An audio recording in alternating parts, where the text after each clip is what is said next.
Good morning, everyone.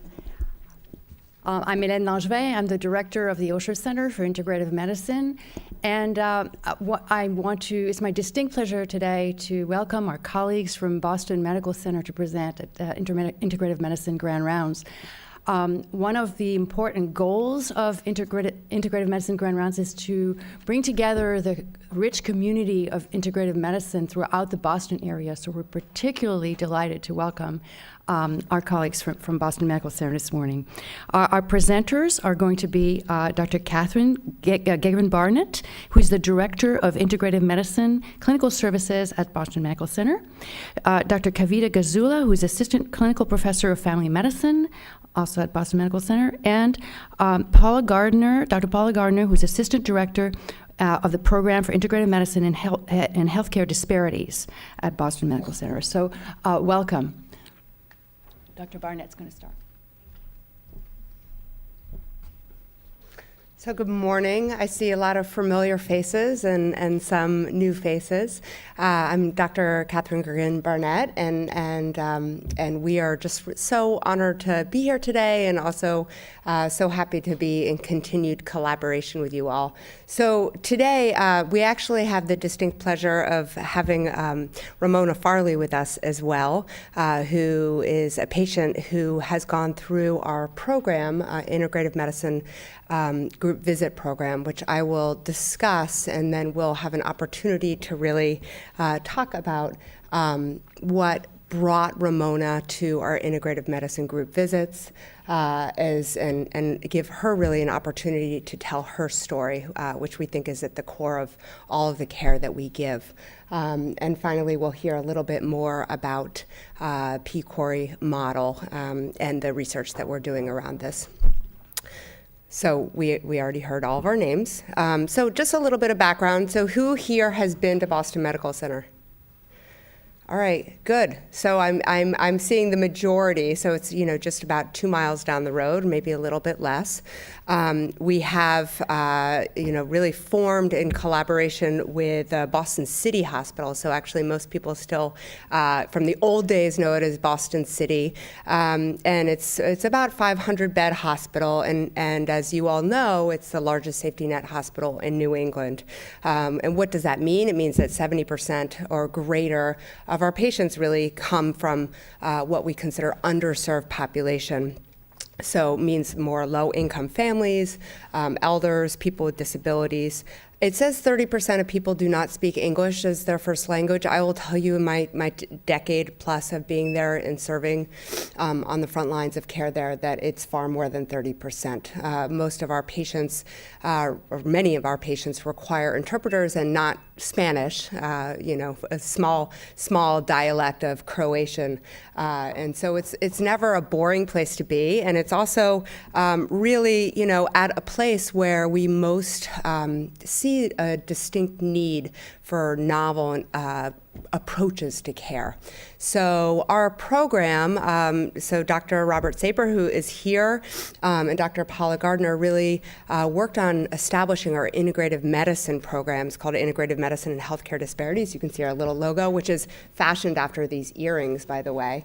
I took a picture of my earring. I was like, can you do something like this? And our real belief, and I think you all really hold it, is this idea that we really don't think that integrative medicine should just be for a select few. So what we want to do is we want to really provide high-quality integrative medicine services and really have the opportunity to study them and then disseminate them and then educate our future leaders and our future healers about them. So core values, really the right to access, patient-centered care, therapeutic relationships, evidence-based scientific research. None of this sounds unfamiliar, I'm sure, and really is at the heart of what we consider just good care. Welcome. So again, really thinking about what is the core mission that we have and thinking about healthcare disparities. So there are many, many places, as we well know, where there are healthcare disparities in this country. And among the kind of chronic illnesses where we see a large discrepancy in care that you see listed up here, I've highlighted pain, mostly because for any of us who have worked as clinicians, we know that that is something that is incredibly difficult to work with, and as a patient is incredibly difficult to live with. And so this was really at the core of what we were wanting to look at and transform, is this idea of chronic pain. So with that, the Integrative Medicine Group visits, which you'll hear a little bit more about the model shortly, but in terms of why do we even build these groups? What were we thinking about? So you know that the national scope of chronic pain is huge. So it affects, in terms of healthcare dollars, it's estimated from 2011. I would argue it's even higher now, that it's $635 billion in healthcare dollars, individual for Americans. And really, we know that the care that we can give tends to be very limited. And as anybody who reads the Boston Globe or any newspaper or any magazine picks up, we know that the use of narcotics, et cetera, has become a tragedy that we're seeing in our country. So, and furthermore, we know for our patient population that chronic pain can be consistently undertreated. So for those of you who haven't seen our beautiful little logo here, we developed these Integrative Medicine Group visits with the idea that we had 3 arms of really good, positive research.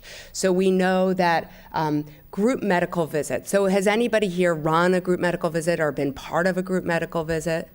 Good. So probably more than we would have said a decade ago, right? But it's John Kabat-Zinn started what we call mindfulness-based stress reduction groups in the 1970s, 1980s. So there's a huge amount of data. So that model of mindfulness-based stress reduction is a 8-week program where people really from all different kind of chronic illnesses come and do a deep dive, learning all different kinds of tools and mindfulness. The group visit model is something that we've seen in diabetes, we've seen it in hypertension, we see it in all these other modalities of chronic illness care. And we also know there's a lot of really positive data around that, especially in reducing loneliness, which we know can really happen when people are sitting with a chronic illness and they feel like they're alone in it. And then integrative medicine is the core of what we do. So really thinking about acupuncture, massage, movement, nutrition, and how can we bring all these things together? So it was with that we started this program. So now I'm going to have my colleague, Dr. Gazula, come up and present Ramona's case.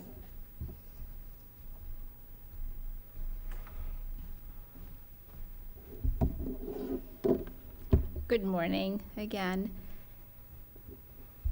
Well, I want to make an opening statement saying that during this time when we as a community struggle with the massive opioid crises, today actually seems the right day for me to do this presentation. Wearing 2 hats, one as a primary care physician for Ramona, and another being an integrative medicine physician. Sorry. So when I actually received a request asking me if I would present Ramona as her primary care provider, my most thoughtful response was yes. I didn't have to think. So I feel honored today to present Ramona as her primary care physician, who I've known for about 2.5 years.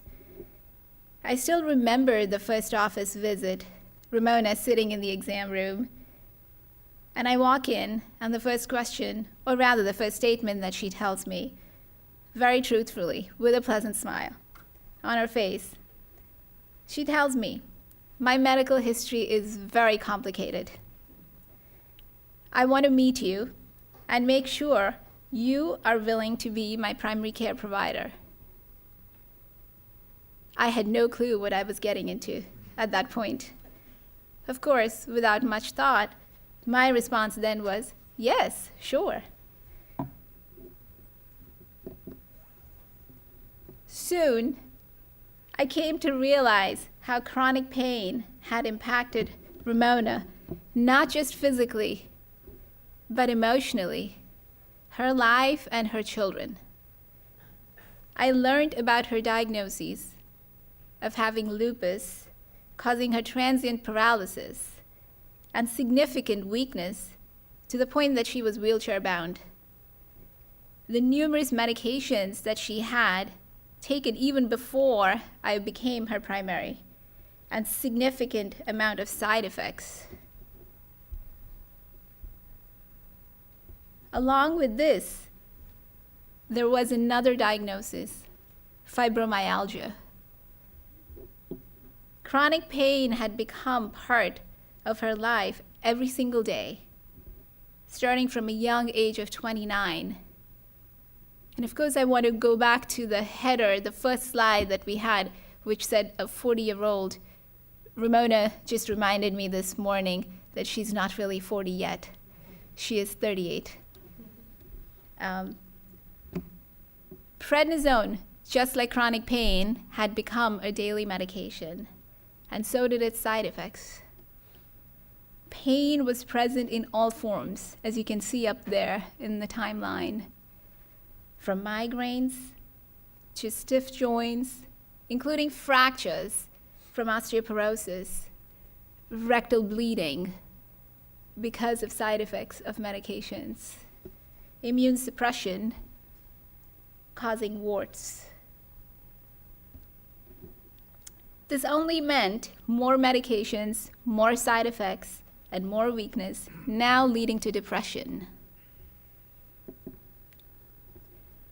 As if this wasn't significant enough, no sooner after I had agreed to assume the role of her PCP, in less than about 2 or 3 months, if I remember, Ramona started experiencing falls, got more unsteady with her balance, and received yet another difficult to hear diagnosis, and that was multiple sclerosis.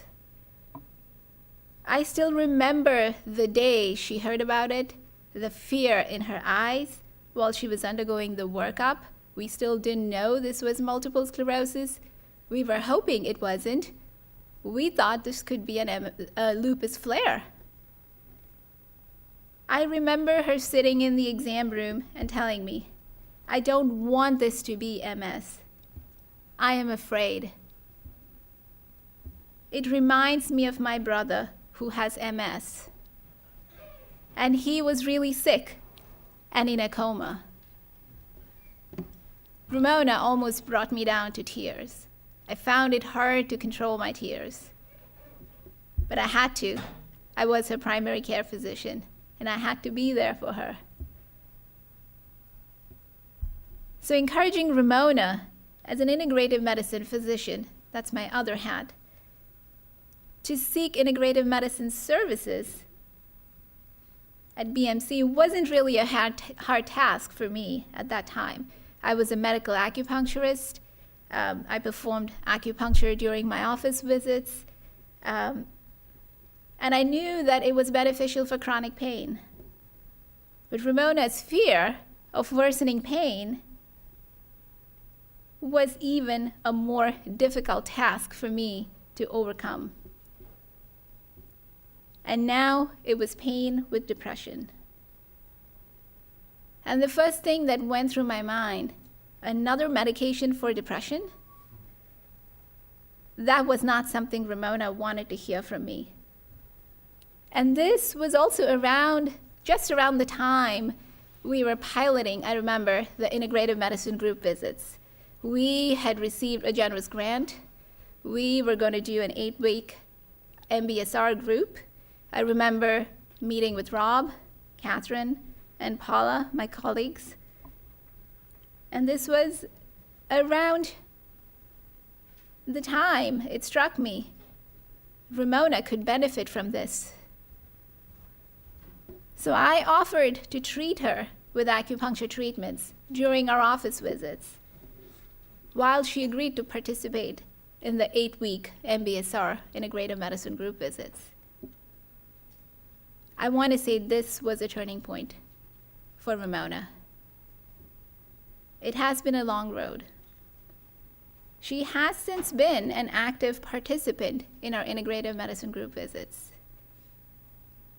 Some days she's not able to make it, but she makes it on most of the visits.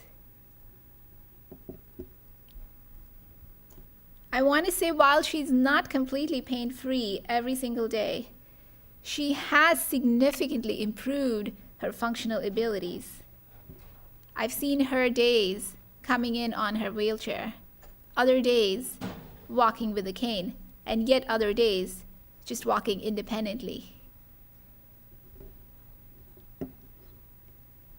And I put down a few of the specialists that Ramona has seen. It might include most all. While she may have seen numerous specialists, she now has significantly fewer emergency room visits. We worked on it. And she seems more happier during her visits when I see her. Needless to say, most recently, just a couple of months ago, Ramona had yet another significant episode of significant pain, having a breakout of shingles on her left thigh, which came out of nowhere.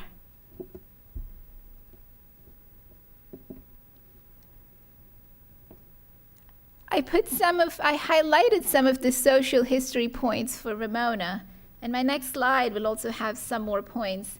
As I noted previously, pain has not just impacted Ramona physically and emotionally, but has had its share of impact on her life and family, which is unfathomable. As a single mother of 2 young children, this has many a times translated to living with a constant fear of loneliness, loss of control, and fear of losing her loved ones. I want to point out a couple significant setbacks for Ramona. One big one was her son being diagnosed with a speech pathology right around the time she was diagnosed with lupus.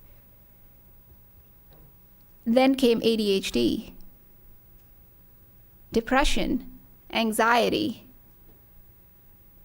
followed by suicidal attempts at the young age of 7. And more recently, yet again, another suicidal attempt at the age of 10.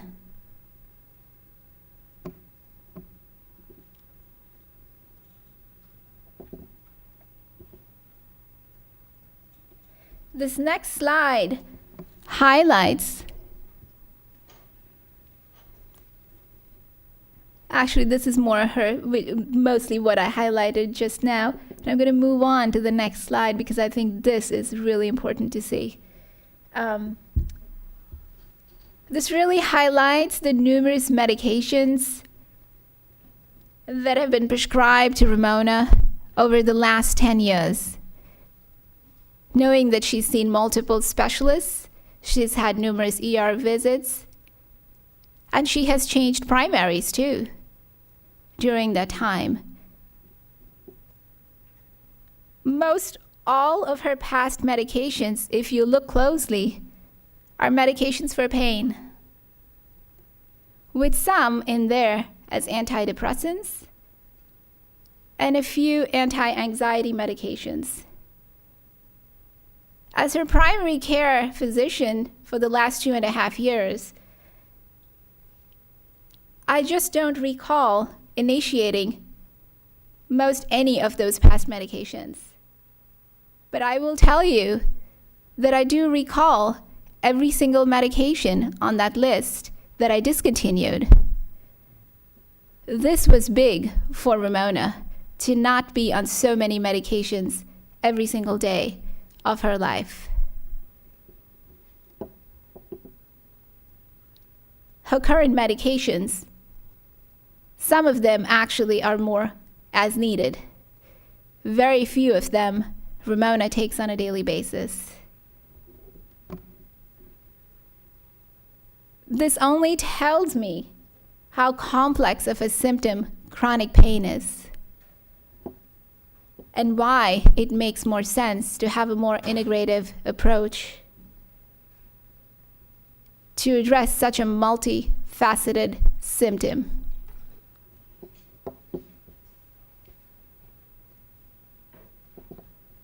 So with that, I want to move the presentation over to Ramona so we can hear firsthand her personal experience having been part of the Integrative Medicine Group visits and receiving the numerous services that we offer through our Integrative Medicine program.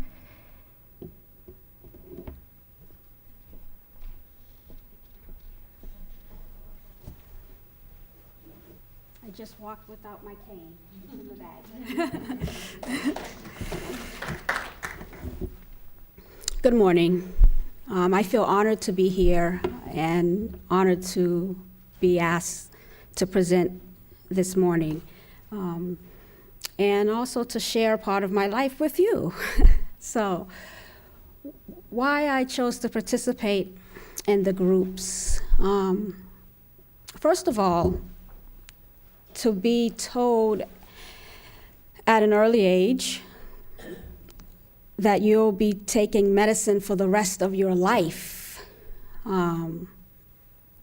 for chronic illnesses that there was no cure for. What other option did I have? I remember filling my pill boxes, 2 pill boxes, counting almost 19 pills a day that I would take.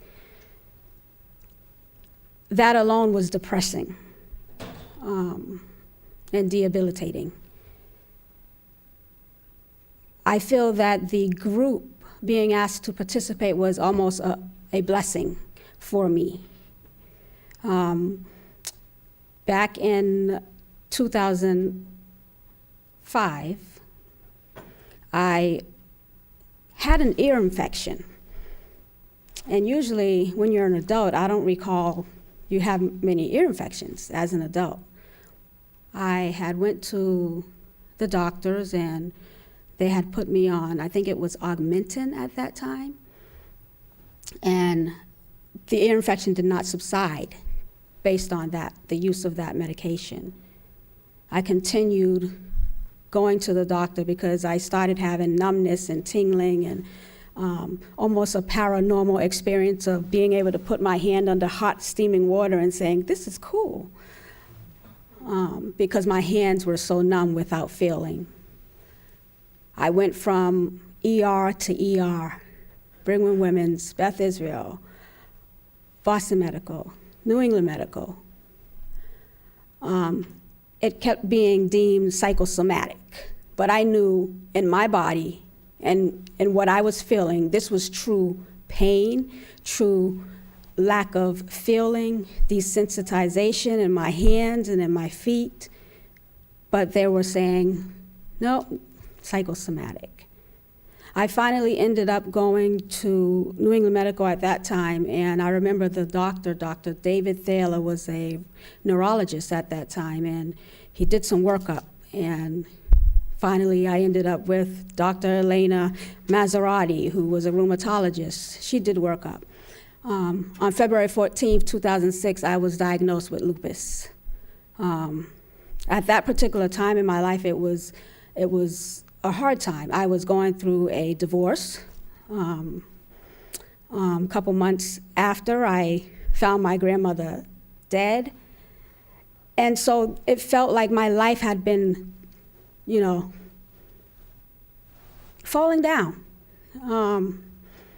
When I came into the care of Boston Medical Center, because at this point I was, prior to the lupus, the systemic lupus diagnosis, I had given up on doctors. Medicine had failed me. And so I came into Boston Medical one particular summer where I had lupus meningitis. I had previously had aseptic meningitis, bacterial meningitis. So at this point, I was under the mercy of Boston Medical, and I needed some help. So I started my care there. And through the process of being treated for lupus, depression hit me very hard. Again, I was wrapped up into where's my identity now? Chronic illnesses and pain alone have a tendency to make you separate from others. Sometimes in trying to explain how you feel in your body, some people take it as you're complaining. And who wants to complain, right? Who wants to listen to someone who complains? So you tend to keep everything to yourself. And so that became my life. With the pain, I'm not troubling anyone else with how I feel today. I feel great, even when I don't. So that became a norm for me. As time went on, I was treated by numerous doctors, as you have seen in the slides presented. And mind you, I've been living with pain every single day for almost 10 years, every single day, without letting up, every single day. And so when I was presented with the opportunity to participate in the group, I said yes. Anything to not take 19 pills a day. I used to joke and say a lot, well, I pay mortgage at Boston Medical and I rent out Walgreens, Now they need to just give me a case study. And here I am, ironically. But in all seriousness of the matter, pain had gripped me so bad that it took away who I was. The groups, when I was in the early stages of the group, I feel that part of me was focusing on the physical pain more so in the beginning of the groups. And because I had an end purpose to be healed, to be better, I self-initiated every time I went to that group. When you want something so bad, you have to put something in it, You can give the treatments, you can give the results of the treatments, but if you don't work it, it won't work, pretty much. So I consistently went to the groups. I was racked with pain, but I said I need to go. If I want to get off these pills, off this medicine, I need to go to the groups. So I pushed my way there, whatever, at all costs of whatever I had to do to get there. And in that time, as I said, I found that the approaches, they didn't work immediately, and over a duration of time, not just coming to the groups and participating, but also following up at home, doing the exercises, being intentional about what was laid before me so that I may practice it and also teach others. I was getting excited. I said, hey, MBSR, this is such a cool thing, and you don't have to be on all these meds, because I felt positive about the effects that was taking place, even though it wasn't 100% at that time where I was feeling better. When I was diagnosed with MS, that was the most devastating part of my life. That meant more disability. I tend not to like that word per se, because I believe we all have disabilities. We have something that we're not able to do, whether it's seen blatantly or underlying. We all have that. So, and language to me is also very effective in healing. How something is presented, how it is spoken, could either break or make a person when given diagnoses or symptomatic treatment. So different abilities. I would like to say, for that word. But I thought, oh my goodness, what does this mean? The only thing I could see in my peripheral was my brother laying in the VA hospital for a month and a half in a coma because he had become septic. Septic based on doing his injections for his MS. It wasn't a sanitary space where he had injected himself. All I saw at that moment was, I might die. Lupus, MS, fibromyalgia, depression, everything. What does this mean for me now? Single mom, 2 children, and just for me, that meant disaster. Going through the group during that time presented for me more of a emotional healing. And as emotional healing began to take shape within my body, the pain also began to let up. There is, I think, a significant parallel to the mind, the body, and the spirit. I will say also that my faith never dwindled in the process of having lupus, having fibromyalgia, having MS, having depression. My faith was grounded, and I knew that I had to plug into something that was greater and beyond myself. So with that, the group visits, and then the incessant urge to want to be better, to want to be healed.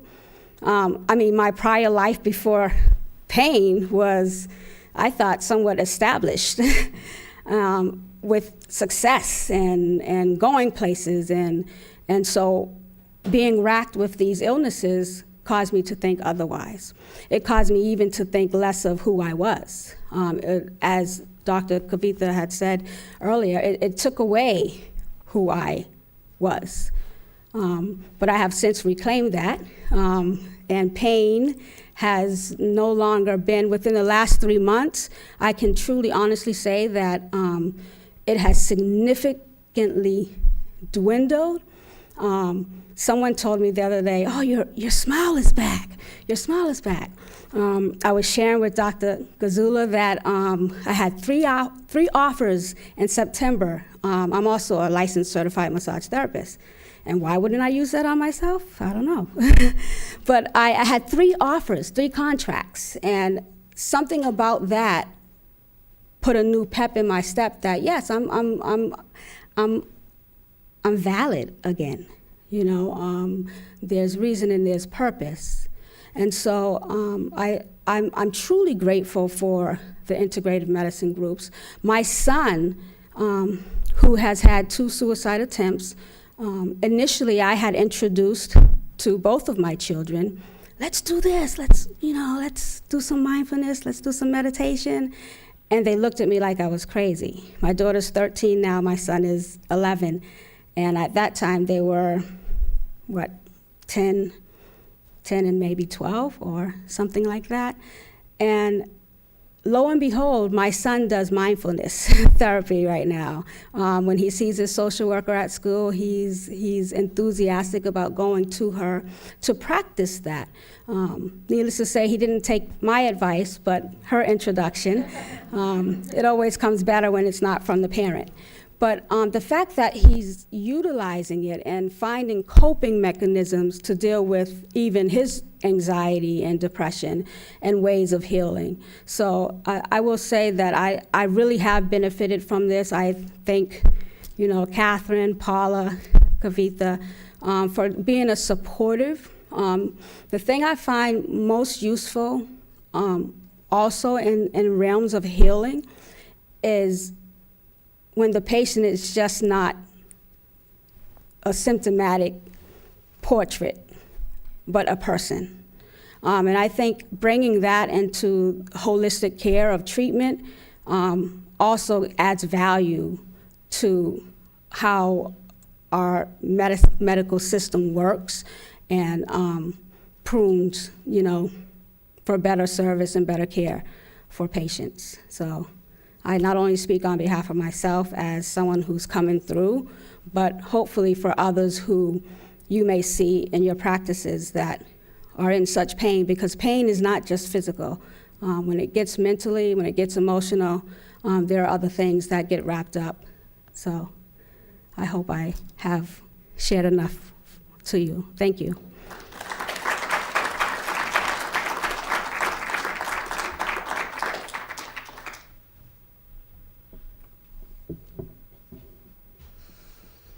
Thank you, Ramona. You have so much wisdom, and I think we all really benefited from your words.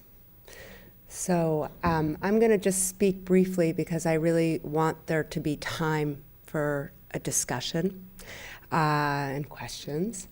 So I'm just going to speak quickly about what is this model, what is it that we developed, and what are some of the findings. I really think that Ramona spoke so well of those. So very briefly, it's written here as an 8-week. Originally, we started as an 8-week structure, really based on the mindfulness-based stress reduction model. We've since made it a 9-week curriculum, and Dr. Paula Gardiner will speak briefly about that. It lasts for 2.5 hours, much like most group visits do. And within those 2 hours, we really focus again on these principles of mindfulness-based stress reduction, providing those tools, doing activities such as massage, acupuncture, yoga. I have the honor of facilitating most of our groups and really have an opportunity to then do a discussion, some sort of patient education discussion where we talk about things like what's the effect of stress on your body, and what is blood pressure, and how do you process food and things like that. So for me, it's actually the most fun that I have all week, getting to do these activities. And then we have opportunities for participants to have time with a physician individually for each visit, and whether those happen on the side of the room, just when they're checking in and making sure everything is good, and me reviewing their vital signs. By the way, another important part of this is that for most group visits, you may have heard of this, and I really took the page from my book, From Centering Pregnancy, which I was very involved in, is how do you teach participants to learn how to take their own vitals? So people come in, we teach them how to take their blood pressure, we teach them how to do their weight. They really are the process of checking in. So there's no moment in which they feel like they've given up their participation in their health care, because that, again, is such an important part of this. And like any good intervention, there's food. So we actually get all of our food from Haley House. Are you all familiar with Haley House? So it's this terrific place right actually near Boston Medical Center that empowers folks who have come out of prison and given them jobs. And it has incredibly healthy, delicious, very creative food. We just had collards yesterday that had green apples and very spicy. And with the food, we have opportunities for things like mindful eating. I've briefly, so 10 to 12 participants per group is the ideal. We always have 2 facilitators. You could do it with 1 facilitator if pressed, but 2 facilitators for group visits tend to work much better. That way, one person can really be facilitating and the other person can sort of be scanning the participants and make sure, nothing is coming up for them. And as a physician, if I have somebody who's come up with something urgent, obviously if their blood pressure is 200 over 112 when they come in, I have the opportunity to step away and then have the co-facilitator run the group. And I've already shared a lot of these other pieces. The piece I didn't share is something with the IT that we've been using more, and that Paula may touch upon, but I wanted to really, I'll go into that now actually, because one of the things that Ramona mentioned is this idea of home practice. So nothing, as we know in our life, nothing happens in 2 hours that can change our life. It just doesn't. You can't show up for one swim practice, for half an hour once a week and become a good swimmer. Similarly, you can't truly dive into this idea of wellness for just 2 hours a week. So we give people a daily home practice, and we don't call it homework because that, connotes a lot of PTSD for people. And really, it's an invitation for practice, and so that is where our IT comes in. Principles, and you guys will have availability for all these slides if you would like. But again, thinking about the mindfulness-based stress reduction, the doc talks, and the activities we do. This is part of our IT. Her name is Gabby, and she becomes Ramona. I don't think we've actually this has been a process of discovery and development for us with IT. So not all the participants have had it who have started, in 2013 in our pilots, but now everybody does, and they get a tablet, and they actually have access to a website, which I'll show you, and something, and then a virtual patient advocate. So the idea of virtual patient advocate actually stemmed from the chair of our department, Dr. Brian Jack, who developed this sort of talking avatar and has used it for Project RED, which is re-engineering discharge. So the idea is that rather than, having 10 minutes or 15 minutes with me, that you can then have, for a discharge, and similarly for home practice, you can have this very in-depth conversation with Gabby. So you turn her on and she'll say, "Hello, Katherine, how are you today?" Just very personalized. And then you meditate with Gabby, and this is this sort of the thing that you turn on, and you want to talk to her about nutrition. Okay, she'll go right into it with you. This is the website where people also can do some of their home practice, including doing a community, doing a journal. We do a lot of journaling. We have people say they made a really delicious quinoa meal that they're excited about. They can take a picture and they can post it. So it's very interactive, and really understanding that this is the way that healthcare is going. It has to be dynamic in this way, and we've had great success with this. So really, this is, we're collecting far more data, but this is looking at our prospective observational cohort study of the groups we ran from 2013 to 2014, and we've published quite a bit on this, but really looking at the statistically improves chronic pain, so reduced pain, reduced depression, and also really noticing that their sleep is getting better, and that their perceived stress, look at Ramona saying, yes, sleep, perceived stress is also improving. So we're actually collecting much more robust data now, but that was enough. Right there, that was enough to say we're really onto something, and more importantly, our participants are really onto something. I'm not going to go into all of these. I think, honestly, we heard the voice of IMGV. These quotes are really powerful, but I'm not going to read them. I really want time for our conversation.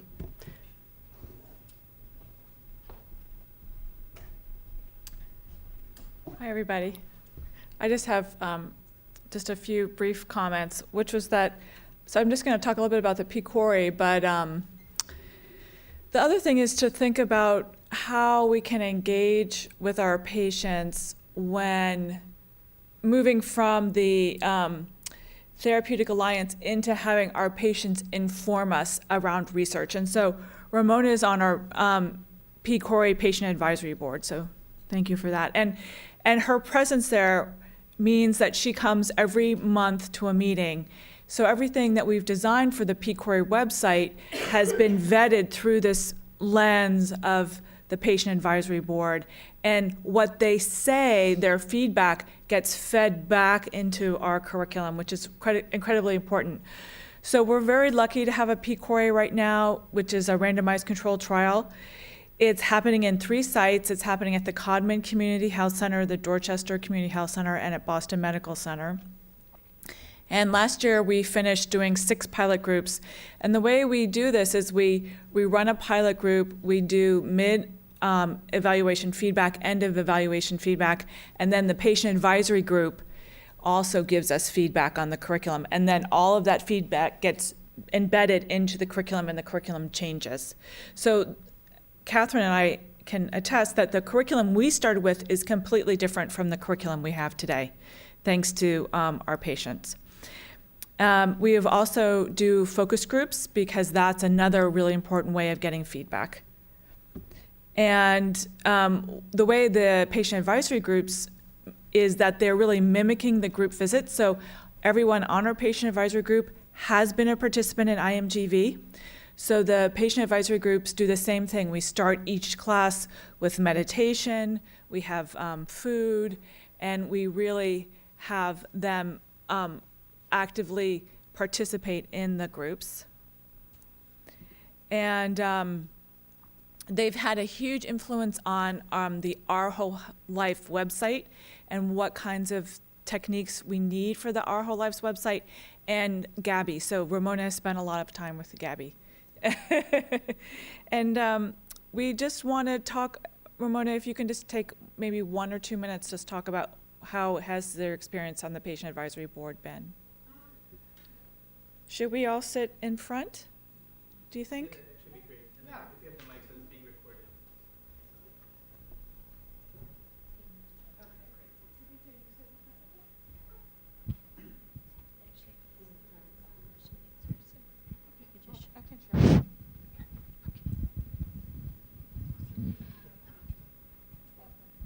So do you want to just start, Ramona, saying about the patient advisory group? Sure.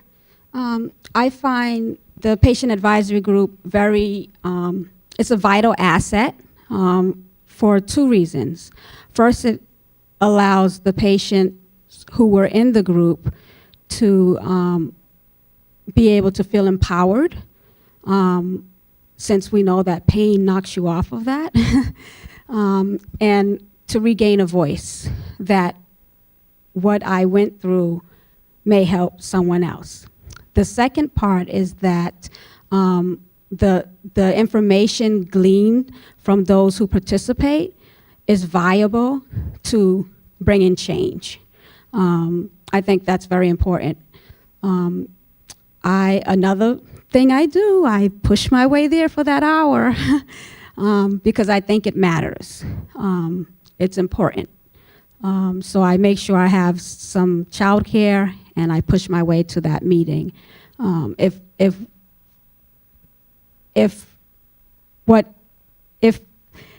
anything good can transpire from something bad, for me, that's a plus. So that's why I go to the groups. I love the fact that they have, I'm somewhat jealous though that I didn't have a tablet when I was in the group. It's now more fancy, but I love the fact that because now everyone's going social media and everyone you talk to, they're on their phones instead of talking to each other face to face. So that poses to be a good segue to maybe people who are not as interpersonal face to face and may isolate as a result of their illness or chronic pain and depression. So Gabby could be very beneficial in walking out those steps and training and helping people to become immersed in the process. Again, if you don't work it, it won't work. So getting people to sit down, what's the best way to get people to sit down now in this 21st century is in front of a computer or a cell phone or an iPhone. So having that as another technique to be able to implement these procedures forms, for me, it seems very successful. So, thank you, everyone from the team. I wanted to, we have a few minutes to open up to our audience here for questions. I know I have a lot of questions, but before I jump there, yeah. If you could raise your hand so that I know where to run to next. Thank you. I was just wondering, can you comment on this amazing program, so outstanding, on the trends across the country in terms of this model?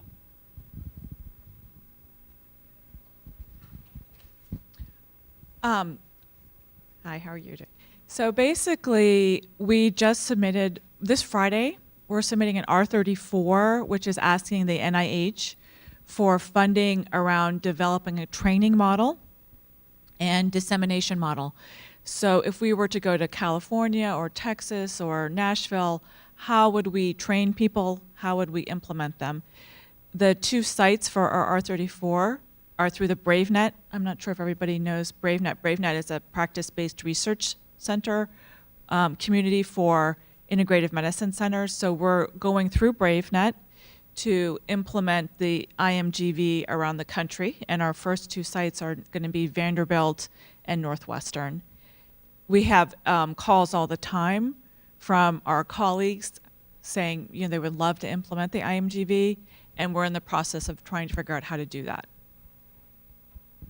And I would just say, piggyback on that we have actually already been doing some training as well. So we did a full-day training at the Integrative Medicine for the Underserved conference, which was for the first time here on the East Coast, which we're very happy about. And we just got invited to do a pre-conference workshop in Las Vegas at the consortium. So while things are rolling out through the R34, things are also kind of in the hopper currently. One more thing I wanted to say was, for our R34, we're actually working on developing the model so that nurse practitioners are delivering the model, because it will work better for health centers to have a nurse practitioner be the main group facilitator.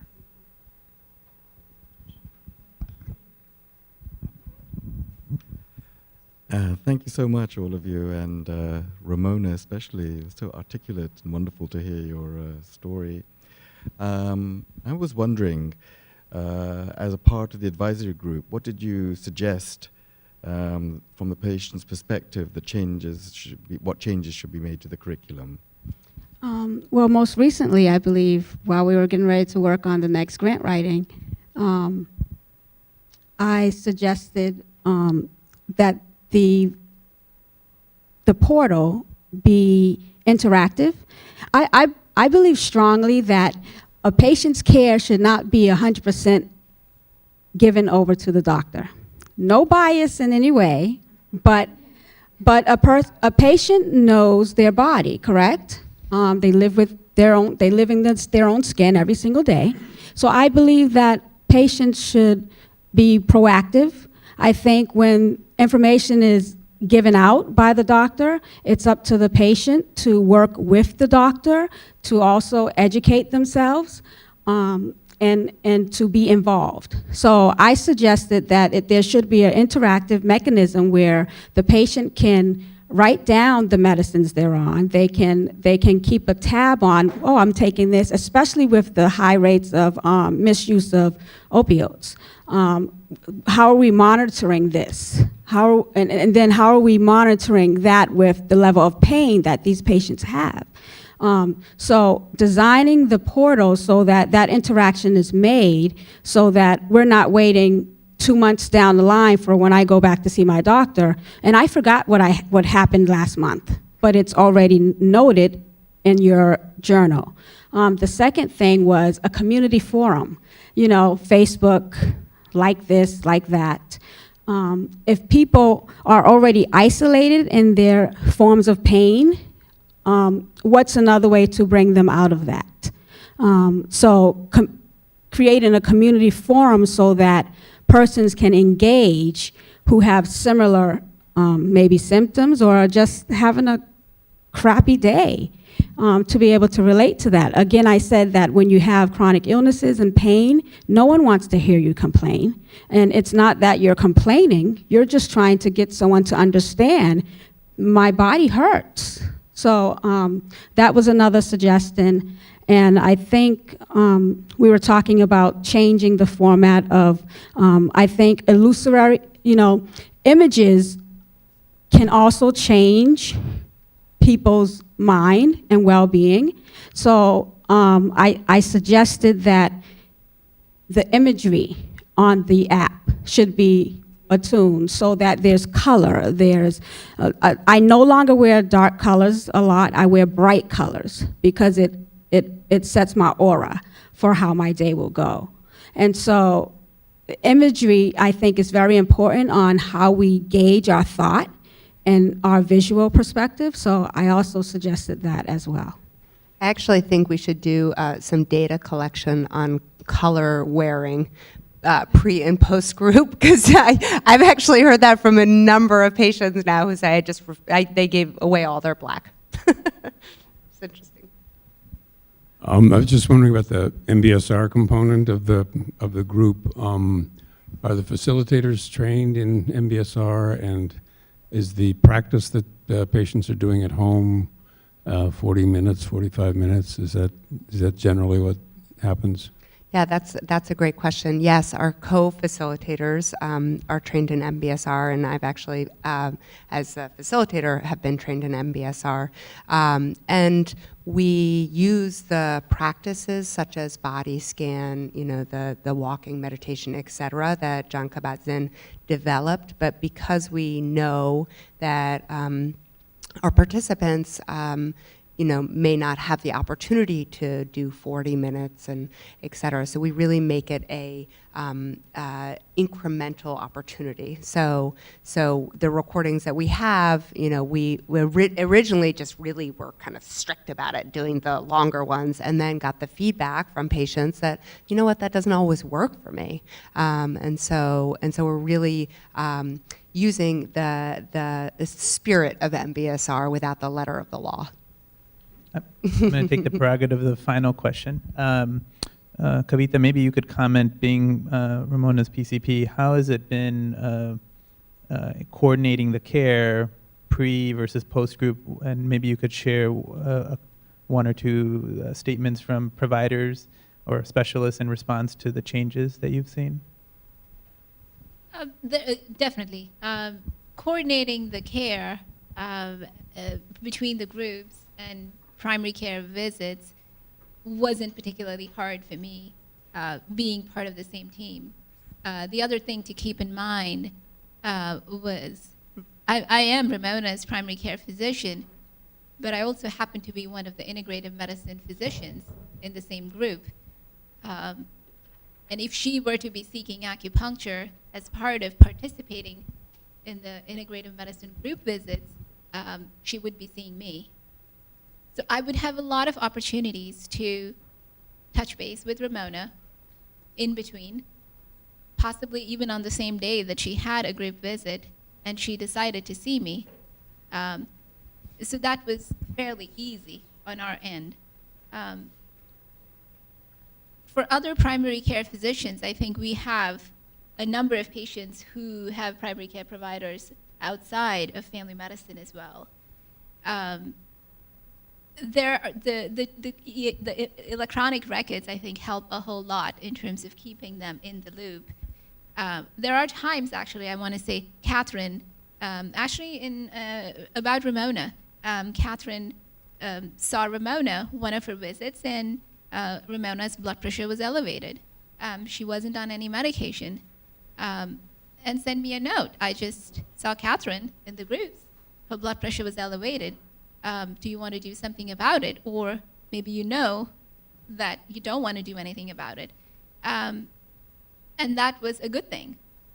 It kept the coordination more easier. I could reply back to Katherine stating, no, let's not do a medication today. As far as coordinating PCPs, I want to say that piece has been challenging. Not because I can't reach the, coordinating with the specialist, not because I can't reach the specialist, but more so, I don't know, Ramona can jump in. What I felt as a primary care provider was every time Ramona sees a specialist for a particular problem, most recently she saw a dermatologist because she had such horrible generalized itchiness all over. Every time she sees a specialist, she gets a prescription for a medication. She sees another specialist just the following week. She probably hasn't even tried the first prescription that she received. She gets another medication by another specialist. I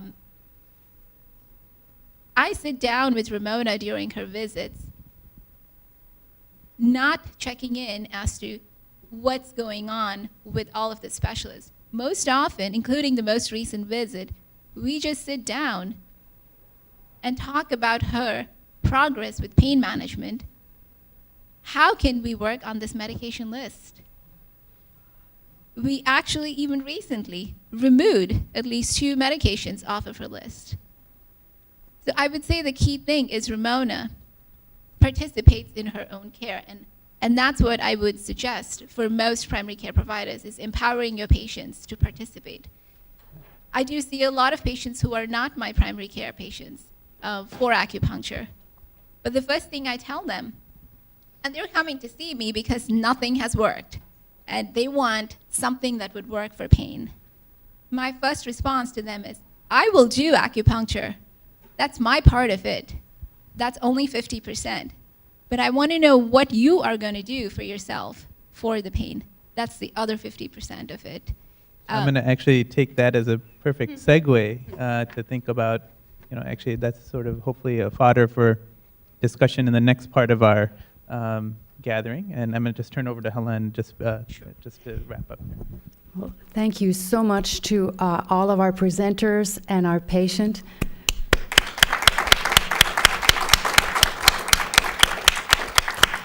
This was really an inspiring presentation. Thank you so much for coming in and treating us.